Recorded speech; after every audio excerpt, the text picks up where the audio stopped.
Salut les amis, aujourd'hui je vais vous parler du boxeur professionnel Hassan Ndam Nojikam. Le 18 février 1984 est né à Yaoundé le boxeur professionnel Hassan Ndam Nojikam de nationalité franco-camerounais. En palmarès amateur, 84 combats, dont 77 victoires, 4 défaites, 3 matchs nuls. En palmarès professionnel, 41 combats, dont 37 victoires, 21 victoires par KO.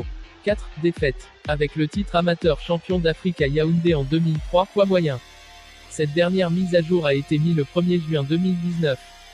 Champion d'Afrique junior de boxe amateur en 2002 puis quart de finaliste des championnats du monde junior la même année, Hassan remporte le titre de champion d'Afrique de boxe amateur en 2003 à Yaoundé dans la catégorie poids moyen et Nossim.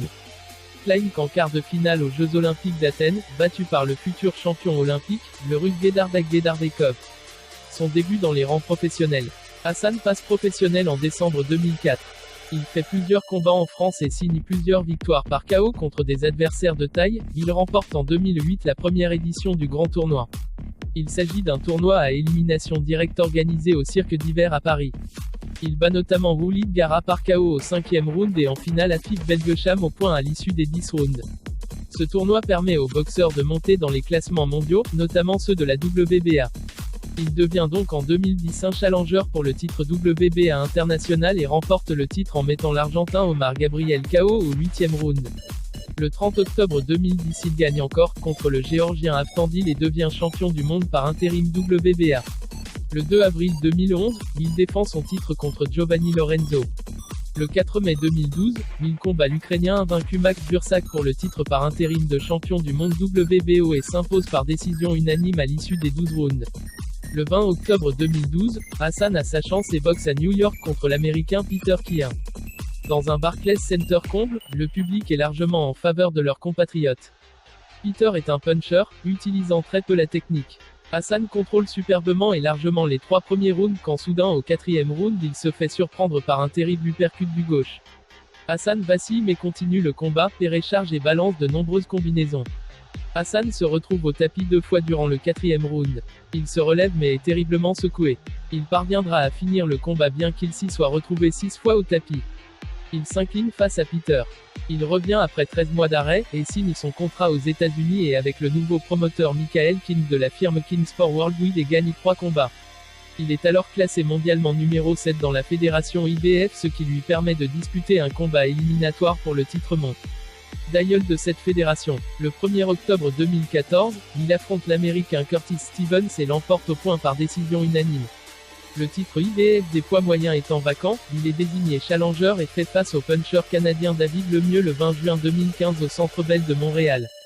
Comme lors de son premier championnat du monde contre Peter, Ndam est envoyé plusieurs fois au tapis mais se relève à chaque fois. Il est toutefois logiquement battu au point. On aura beaucoup entendu parler de Hassan Ndam en 2017, une suite logique à sa victoire spectaculaire du 16 décembre 2016 qui lui octroyait le titre de champion du monde WBA par intérim des poids moyens. Et tout cela grâce à un combat entré dans la légende, en raison notamment de sa rapidité, puisque Ndam a mis KO son adversaire, Alfonso Blanco, après seulement 22 secondes de combat. Un KO qui a logiquement été élu meilleur coup de l'année 2016 par la prestigieuse chaîne de sport américaine ESPN. Le 20 mai 2017, il remporte le titre WBA régulier en battant au point par décision partagée le japonais Ryota Murata à Tokyo. Cette dernière victoire étant très controversée, la WBA a ordonné une revanche dès le lendemain du match après s'être excusé auprès des fans du japonais. Cette revanche a lieu le 22 octobre 2017 et voit l'abandon de Ndam à l'appel du 8e round. Ndam renoue avec la victoire le 22 décembre 2018 en dominant au point le Britannique Martin Murray à Manchester. Il s'empare du titre WBC Silver des poids moyens et se classe numéro 3 de la catégorie derrière Gennady Golovkin et Canelo Alvarez. Hassan affronte le 1er juin 2019 Callum Smith au Madison Square Garden, super champion WBA, champion du monde WBC Diamond et détenteur de la ceinture Ring Magazine des super moyens, mais s'incline par arrêt de l'arbitre dans la 3e reprise. Le 13 décembre 2019, une autre opportunité mondiale WBA lui est offerte en Russie toujours dans cette catégorie des super moyens face au numéro 1 de la fédération WBA Fedor Chudinob. Il perd vaillamment au point comme toujours et totalise aujourd'hui 11 championnats du monde tout confondus dont 6 gagnes. Et Hassan reste classé au niveau mondial et reste numéro 1 français des poids moyens. À 36 ans, Hassan Ndam, boxeur professionnel et ex-représentant du Cameroun aux Jeux Olympiques, a décidé de se mettre aux arts martiaux mixtes, MMA. L'ancien champion du monde a signé un contrat avec la Ligue de MMA AREFC. Il s'explique au sujet de cette reconversion. Au départ, le MMA, pour moi, c'était un sport assez brutal et dangereux. Mais un jour, mon ami Vincent Parisi, ancien champion du monde de Jiu-Jitsu et spécialiste d'autres sports, TS de combat, NDLR, a voulu m'y initier. J'ai essayé et j'ai trouvé ça attirant. Je suis ensuite allé au MMA Factory à Paris, avec Fernand Lopez, mon entraîneur en MMA. J'ai trouvé ça tellement excitant. J'ai alors dit à Fernand que je reviendrai, à la fin de ma carrière. C'est ce que j'ai décidé de faire, aujourd'hui. Je vois que les choses avancent très vite dans cette discipline. Je me suis dit que ce serait bien de commencer maintenant, de m'entraîner et de m'entourer de manière assez professionnelle pour pouvoir peut-être intégrer un jour l'UFC, la plus prestigieuse ligue de MMA, NDLR. Abandonner définitivement la boxe anglaise. Non, je ne dirais pas que c'est définitivement terminé. C'est quelque chose que je vais continuer en parallèle. J'y accorde toujours la plus grande importance. Ça reste mon sport de prédilection. Mais j'aime les challenges. Et, aujourd'hui, je trouve que je n'en ai plus beaucoup en boxe. Aujourd'hui, je m'entraîne en parallèle en MMA et en boxe. Je sais que la boxe va beaucoup me servir en MMA, bien entendu. Mais il faudra travailler tout ce qu'il y a d'autre, le combat au sol, le full contact, du grappling, les saisies, les clés. Il y a donc beaucoup de choses à assimiler en très peu de temps. Mais la boxe est toujours là, avec moi. Ça m'a peut-être inspiré, oui. Mais je dis toujours que chacun a son étoile. Parce qu'il y a le talent et le travail. Tu peux commencer le sport de haut niveau à n'importe quel âge, lorsque tu te fixes des objectifs, que tu travailles pour les atteindre et que tu as du talent. Parce que, pour certaines personnes, c'est inné, on comprend vite, on assimile rapidement les choses. Francis Ngannou est un super grand champion. Je l'ai connu en 2013, lorsqu'il débutait au MMA Factory.